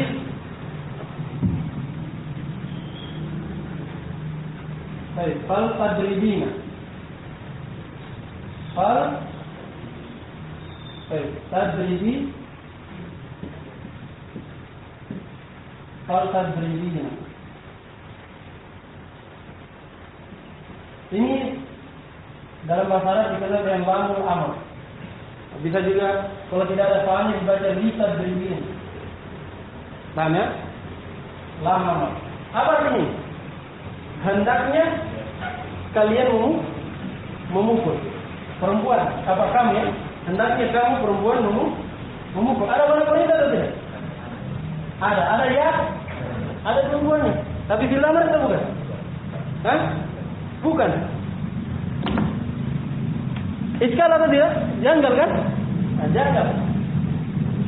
Bagaimana caranya supaya sesuai dengan pernyataan penulis? Ditambah di situ alat tolabi bidilarati alat tolabi wad'an berdasarkan asal peletakan. Wad'an sesuai asal peletakan. Baik, saya tanya. Lihat dulu di bawah, bukan lupa. Fal tadribin atau litadribin. Hendaknya engkau memukul, wahai wanita. Mana perintahnya diambil dari mana? Hah? Dari fiilnya atau dari linya? Dari lam amrnya, bukan dari fiilnya. Asal peletakannya ada mana perintah atau tidak? Tidak ada. Kalau fil amr dari awal ada mana perintah, walaupun tidak ada li. Iya. Nah, itu yang membedakan. Bisa pahami? Hah? Kalau ini perintahnya diambil dari fil amrnya, lam amrnya. Kalau yang tadi dia diambil dari fiilnya. Sudah ada pada diri fiil itu sendiri. Difaham ya? Baik. Kemudian kata beliau, wa minhu hati wa ta'ala alal asah. Dan diantaranya, maksudnya diantara fiil amr, diantara contoh fiil amr adalah kata hati dan kata ta'ala. Hati burhanakum, datangkanlah bukti kalian, dalil kalian. Baik, hati itu menurut pendapat yang kuat dia fiil amr. Fiil amr. Apa dalil mereka yang mengatakan bahwa dia fiil amr? Karena dia menerima ya mukhatabah. Bisa dikatakan hati. Ya. Wa ta'ala juga fiil amr menurut pendapat yang kuat. Karena bisa menerima ya mukhatabah. Bisa dikatakan ta'alai. Ya ta'al itu bukan subhanahu wa ta'ala ya, itu lain. Kalau ini ta'ala yang tidak ada ya-nya, tidak ada alif bengkonya di ujung, ta'al. Seperti misalnya dalam Al-Quran, ya ahlal kitab ta'alau ila kalimatin sawa. Itu ta'alau dari kata ini ta'ala. Kalau perintah jamak pakai waw jamak ta'alau. Ya, kalau sendiri ta'ala saja. Ta'al sini. Kemarilah. Paham ya? Alal asah menurut pendapat yang sahih. Ya. Berarti ada perselisihan. Sebab ada yang mengatakan hati dan ta'ala itu adalah merupakan isim fil amr. Isim fil amr. Nah, tapi yang benarnya dia fil amr. Ingat, fil amr, isim fil amr itu beda ya. Kalau fil amr tadi tandanya ada dua. Kalau isim fil amr dia isim hanya bermana fil amr, bermana perintah. Baik. Selesai pembahasan fiil. Isim dan tanda-tandanya sudah. Fiil dan tanda-tandanya juga sudah. Kemudian yang ketiga wal harfu dan huruf. Nah, huruf kata beliau cara mengetahuinya, huruf itu adalah ma la yasluhu ma'hu dalilul ismi wala dalilul fi'li. Huruf adalah kata yang tidak cocok bersamanya masuk tanda isim dan tidak cocok masuk tanda fi'il. Ya, tanda isim tadi ada berapa? Disebutkan oleh penulis ada 5 ya. Isnad ilai, khafat, tanwin, alif lam dan huruf jar. Ada 5. Tanda fi'il ada 4 tadi ya. Ditambah fi'il amr, ya berarti 6. Ya. Harf itu adalah kata yang tidak cocok dimasuki tanda-tanda isim yang 5 tadi, dan tidak cocok juga dimasuki tanda-tanda fi'il. Paham ya? Baik. Sebenarnya ada kata-kata yang lebih gampang dipahami daripada ini. Intinya kapan bukan isim bukan fi'il berarti apa? Berarti harf. Itu saja. Antum hafal saja tanda-tanda isim, tanda-tanda fi'il. Ya. Antum ketahui saja isim fi'il. Kapan tidak tidak cocok untuk isim dan fi'il berarti harf. Tapi iskal yang seperti ini, permasalahan seperti ini hanya ada sebenarnya bagi yang baru-baru menuntut ilmu, baru-baru belajar bahasa Arab. Yang sudah lama belajar itu tidak pusing lagi untuk membedakan isim fi'il harf. Paham ya? Tidak akan bingung lagi membedakan isim fi'il harf. Bahkan ada sebagian orang saking lamanya dia belajar, kalau ditanya tandanya dia tidak tahu, tapi dia tahu yang jelas ini isim. Hah? Ini pasti fi'il ini, tapi saya tidak tahu tandanya. Hah? Paham ya? Baik. Tapi itu tentunya tidak bagus juga ya. Yang bagus dia tahu isim fi'il harf dan sekaligus dia tahu tandanya. Contoh harf seperti hal. Hal artinya apakah?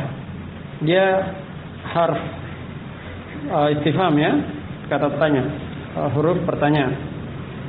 Kemudian wafi, contoh huruf juga fi, huruf jar dimaklumi. Kemudian lam ini huruf penjazm.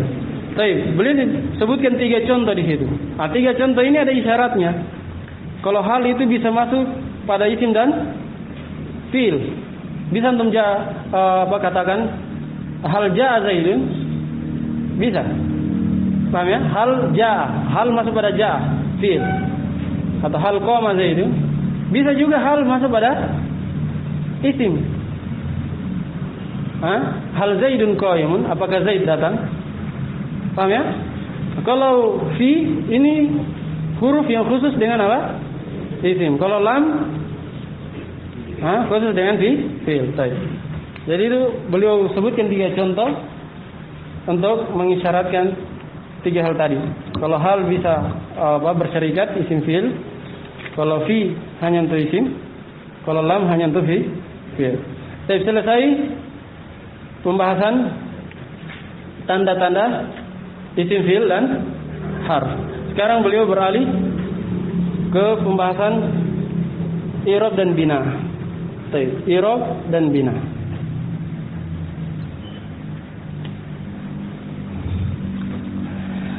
Kata beliau babul i'rabi wal bina'i.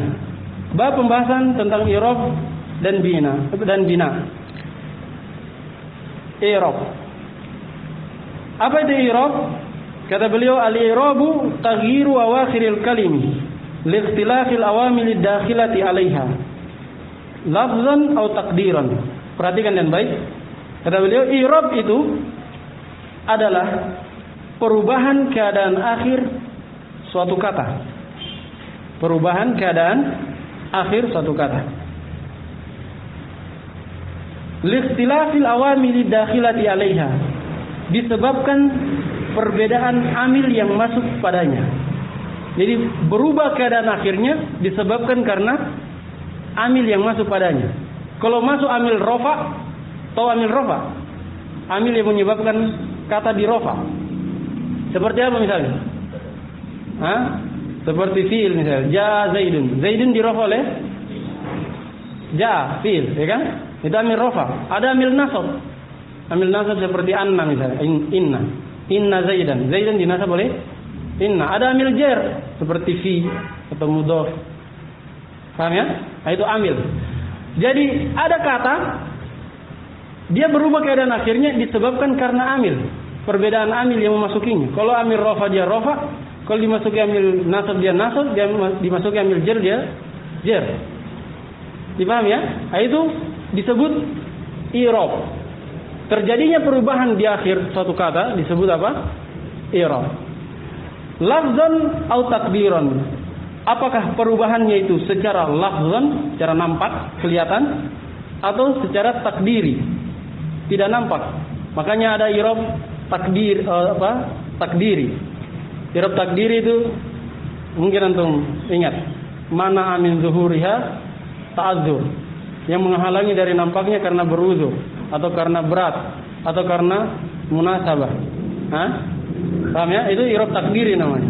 Yang nanti akan kita bahas lagi. Baik. Jadi ada i'rabnya kelihatan, Zaidun, Zaidan, Zaidin, kelihatan i'rabnya. Ada i'rabnya tidak nampak. Misalnya fatan. Iya. Fatan terus dibaca walaupun masuk amil apa? Amil nasab, amil jar tetap dibaca fatan. Jaa fatan.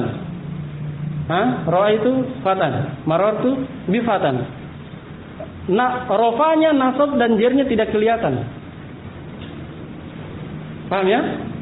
Itu disebut i'rab apa? Takdiri, terjadi pada isim mangkus maksur. Ingat ya? Di pelajaran dasar, isim maksur dan mangkus. Baik.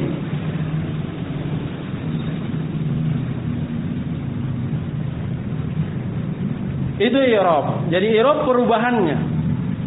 Saya terangkan dulu.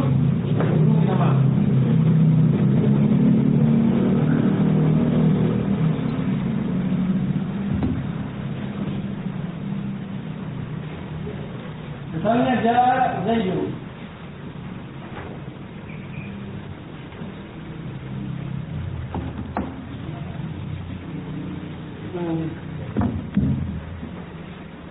Ra'aitu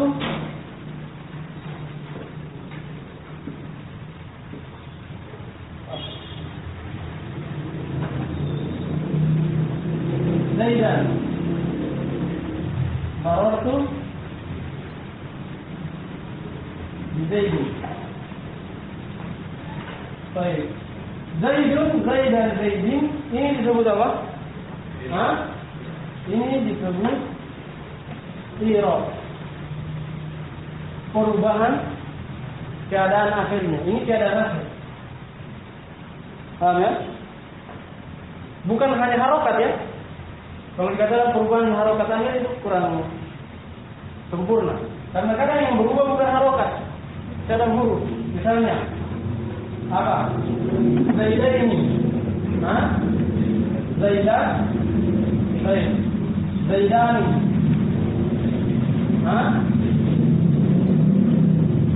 Zaidaini, Zaidaini. Ini berubah apanya? Huruf alif berubah menjadi ya.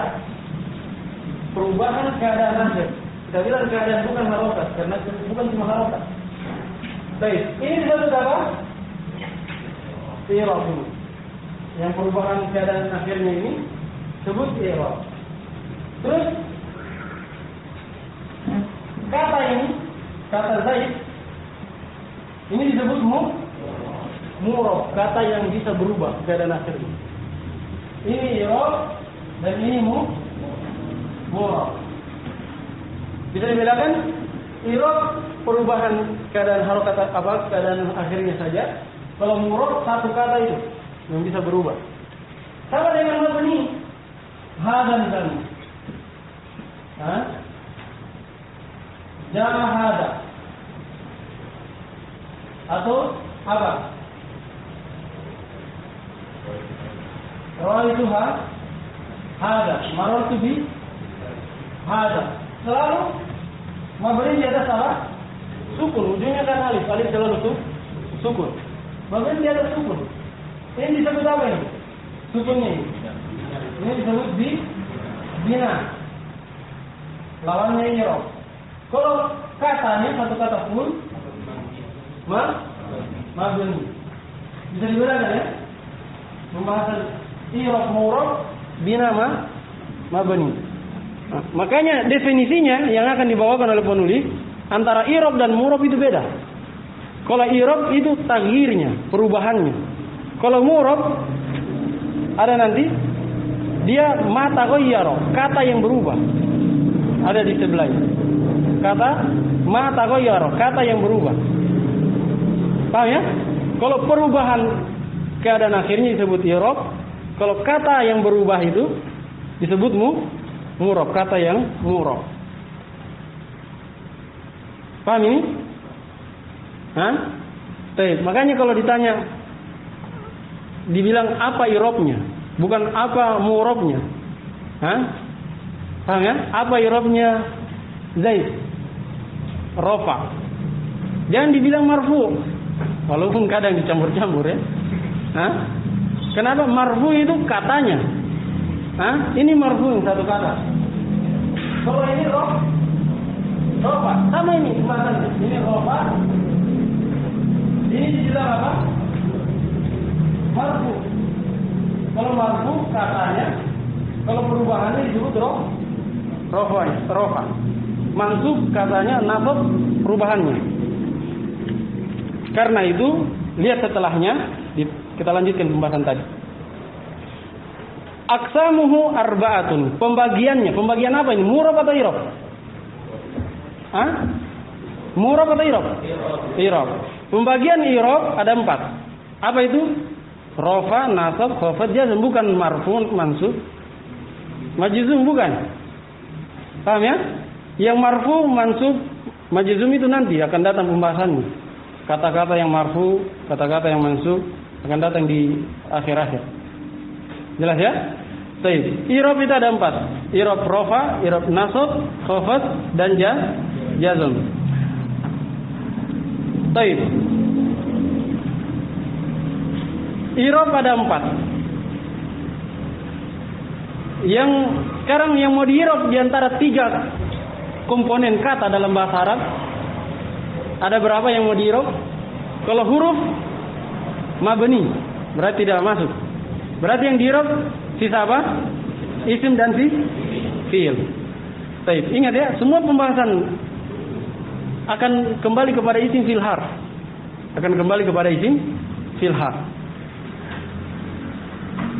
Beliau berkata, "Falil asma'i min dzalik."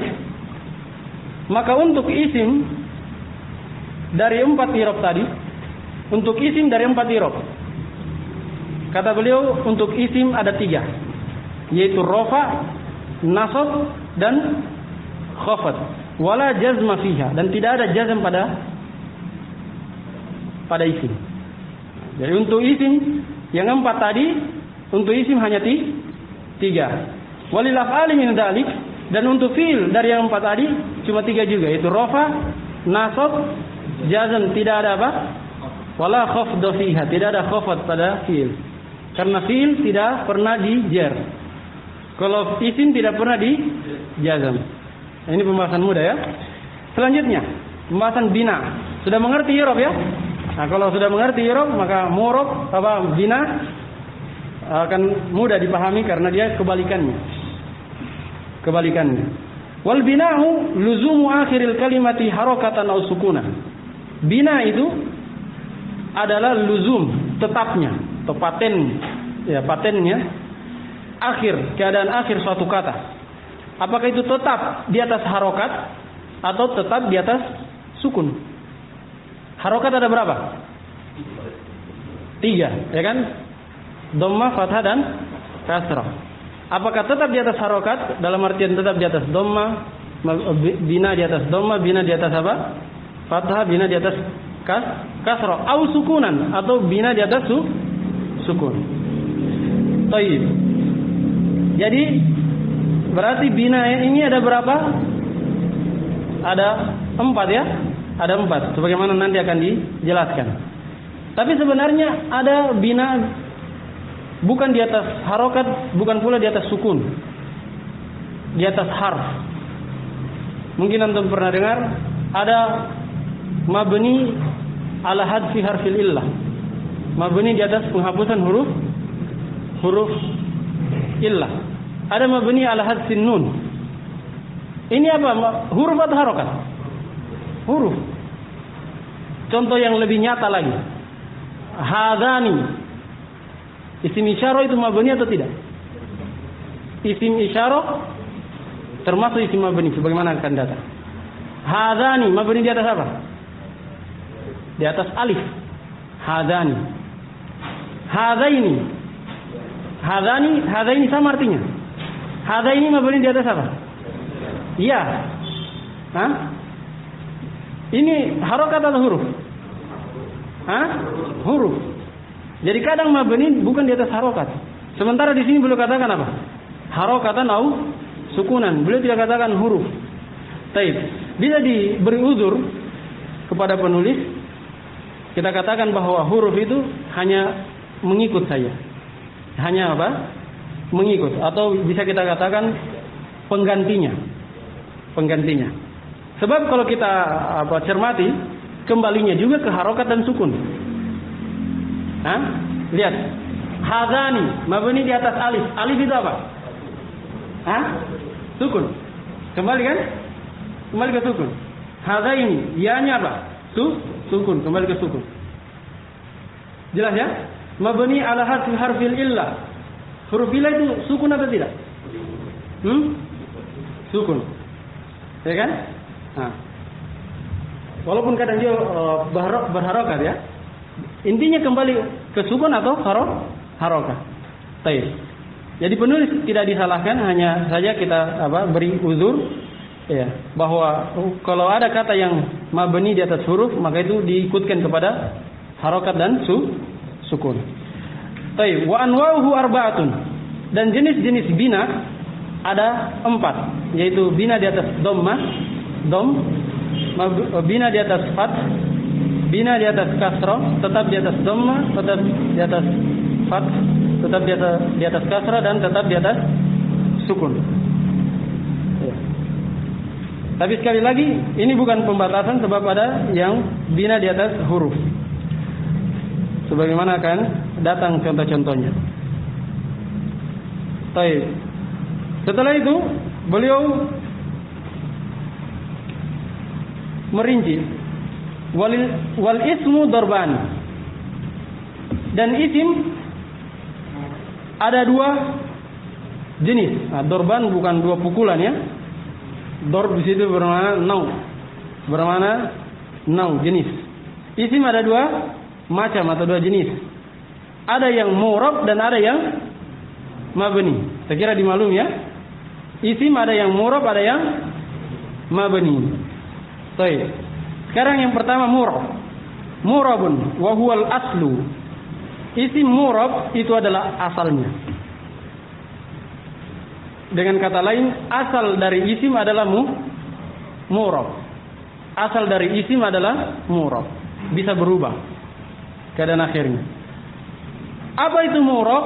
Nah, lihat definisinya. Kalau i'rab tadi taghyir, perubahan. Kalau mu'rab wa huwa ma taghayyara akhiruhu bisababil awamili ad-dakhilati alaihi. Dia adalah kata ma di situ umum, apa-apa, maksudnya kata-kata yang berubah keadaan akhirnya disebabkan amil yang masuk padanya. Jadi satu kata. Kalau taghyir perubahannya saja ujungnya. Jelas ya? Kata yang berubah keadaan akhirnya dengan sebab amil yang memasukinya. Imma lafzon, apakah perubahannya itu nampak seperti kazaidin, seperti Zaid, wa amrin, dan kata Amr. Zaid kan kelihatan perubahannya. Zaidin. Amrun, amrin. Kelihatan. Wa imma takdiran, atau perubahannya tersembunyi, ditakdirkan. Contoh, nau Musa wal fata. Musa wal fata. Musa dia isim apa? Maksur ya. Sama juga al fata, maksur. Dia i'rab takdiri, disembunyikan. Rafanya, domanya disembunyikan, apalagi fathahnya disembunyikan, dan kasrohnya juga disembunyikan di huruf alifnya. Ini akan datang rincian satu persatu mengenai i'rab takdiri. Ada isim maksur, mangkus, dan yang isim yang disandarkan pada ya mutakallim. Baik. Dan yang kedua adalah isim yang mabni, wa mabniun wa huwal far'u, dan isim mabni dia adalah cabang.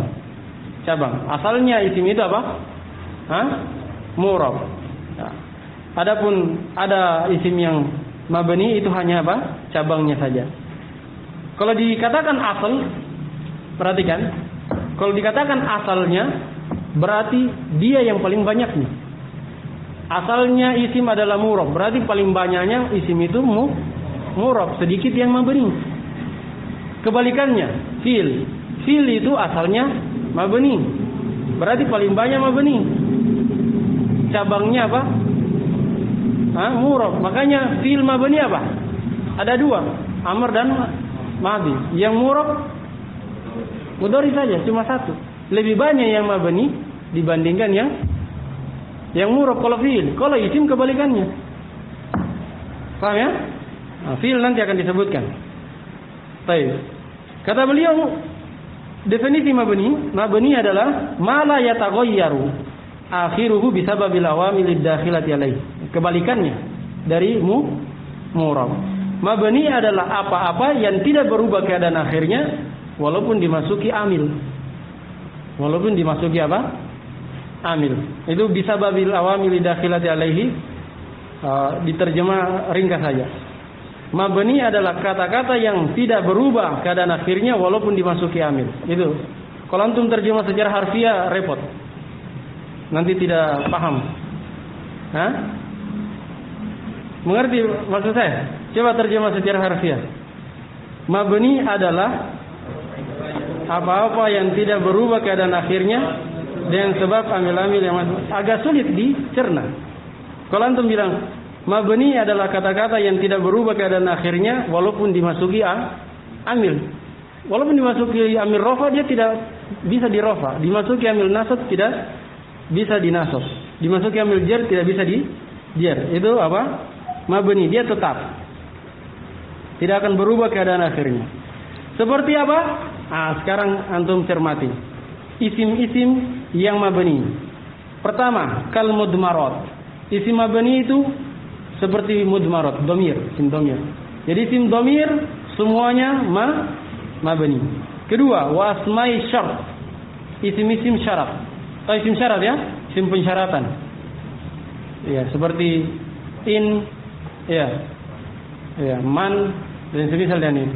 Kalau bahasa Indonesia misalnya apabila, jika, itu pensyaratan. Jika terjadi ini maka ini, itu pensyaratan namanya. Paham ya? Asmaul syarat bahasa Arabnya. Ada yang ketiga, asmaul istifham. Isim-isim pertanyaan, kata tanya. Baik, ini dimaklumi, kata tanya. Jadi dia mabni juga. Wasmai al-isyarah, isim-isim isyarat. Beda isim syart dan isim isyarah. Kalau isim syart pensyaratan, kalau isyarah apa? Itu kata tunjuk, isyarat bahasa Indonesia ya. Baik, dia juga mabni. Wasmail af'al dan isim fi'il. Semua isim fi'il mabni. Isim fi'il amr, isim fi'il madhi, isim fi'il mudhari mabni. Seperti amin. Dia mabni di atas fathah amina, amin. Panjang amina. Mabni. Sama juga isim fi'il apa itu? Diamlah. Atau bah. Dan banyak lagi akan disebutkan di akhir-akhir mutammimah. Isim fi'il, ada isim fi'il amr, madhi, mudhari lengkap. Yang intinya di sini isim fi'il mabni atau mu'rab? Mabni. Itu dulu yang antum ingat. Isim fi'il mabni. Dan yang terakhir asmail mausulat, isim mausul seperti alladzi, alladzani, alladzina, allati dan seterusnya. Isim mausul itu mabni. Jadi isim mabni ada berapa? Isim mabni itu ada 6. Selain itu apa? Selain itu berarti mu'rab. Paham ya? Jadi isim yang mabni cuma 6. Selain itu mu'rab, berarti lebih banyak yang mu'rab. Untuk lebih mudahnya tinggal dihafal yang mabni, sisanya mu'rab. Kan kalau antum hafal yang banyak sulit. Lebih baik hafal yang sedikit saja, sisanya apa? Muraf. Dipaham ya? Hanya ada beberapa pengecualian. Seperti ini sebagai wawasan saja, tambahan wawasan. Zorf, tahu zorf? Itu zorf ada yang sebagiannya mabni. Ini kan 6. Ada yang di luar ini, ada 2. Seingat saya ada 2. Mungkin ada yang lain lagi. Yang 2 itu pertama zorf. Zorf itu ada yang mabni seperti haitsu. Itu zorf. Dia mabni. Ada juga nama. Nama orang mabni. Seperti Sibawaihi. Sibawaihi. Pernah dengar ya? Sibawaihi, Mardawaihi, yang wai-wai ujungnya. Itu semuanya mabni. Jelas ya? Baik. Tapi kalau kita merujuk ke kaidah asal, isim yang mabni cuma 6. Ini kaidah asalnya. Isim mabni cuma 6 yang disebutkan tadi. Dhamir, isim syart, isim istifham, isim isyarah, isim fi'il dan apa? Isim mausul cuma 6. Adapun yang 2 tadi itu hanya apa? Pengecualian-pengecualian yang tidak masuk di kaidah asal. Jadi selain 6 ini adalah apa? Mu'rab. Selanjutnya. Baik. Karena beliau menyinggung mabni, maka beliau contohkan. Faminhu ma yubna 'ala sukun. Di antara mabni ada yang dimabnikan di atas sukun. Contoh, kam. Kam ini isim apa? Istifham. Kam berapa? Untuk menanyakan jumlah. Wa minhu ma yubna 'alal fath. Di antara isim mabni ada dimabnikan di atas fathah. Ya, dimabnikan di atas fathah. Contohnya aina. Ini juga istifham ya. Isim istifham. Aina.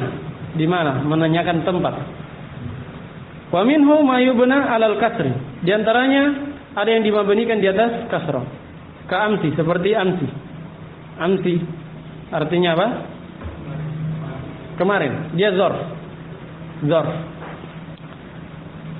Wa minhu ma yubna 'ala dhamm. Di antaranya ada yang dimabnikan di atas dhamm. Seperti haitsu. Ya, dia zarf juga. Haitsu itu ketika. Zarf apa berarti? Zaman ya, waktu. Ketika. Nah.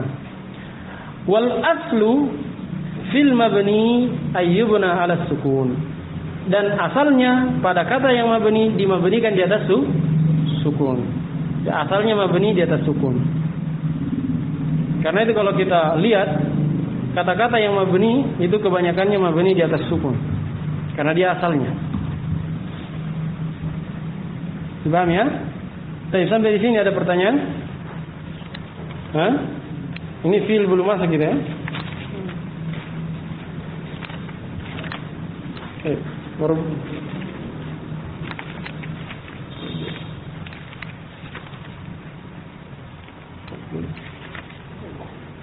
mencapai target ini. Tidak apa-apa. Pembukaan. Ada pertanyaan? Yang kita bahas tadi. Ini masih pembahasan ringan. Sering lewat di dasar. Gimana? Tidak ada? Jelas ya? Sudah kuat semua dasarnya. Kalau sudah kuat dasar, lewat-lewat saja.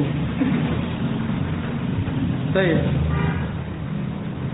Mana Abu Taufik?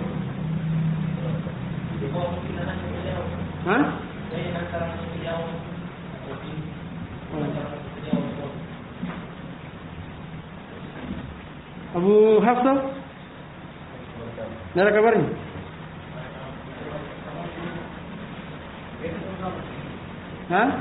Besok? Siap.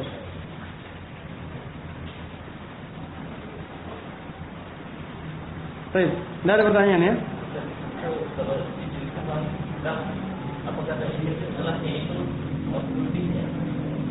Tidak. Kam itu ada 2. Ada kam khobariyah, ada kam istifham biasa. Kalau ada yang mansub setelah kam itu tamyiz. Tapi kalau ada kam di dahulu huruf jar, berarti setelahnya jar. Dibaca jar. Paham ya? Bikam kitabin istaraita kalau pakai bi. Kalau kam saja itu setelahnya mansub. Mansubnya tamiz. Baik. Sudah ya? Subhanakallahumma wa bihamdika asyhadu an la ilaha illa anta astaghfiruka. Tafadhal.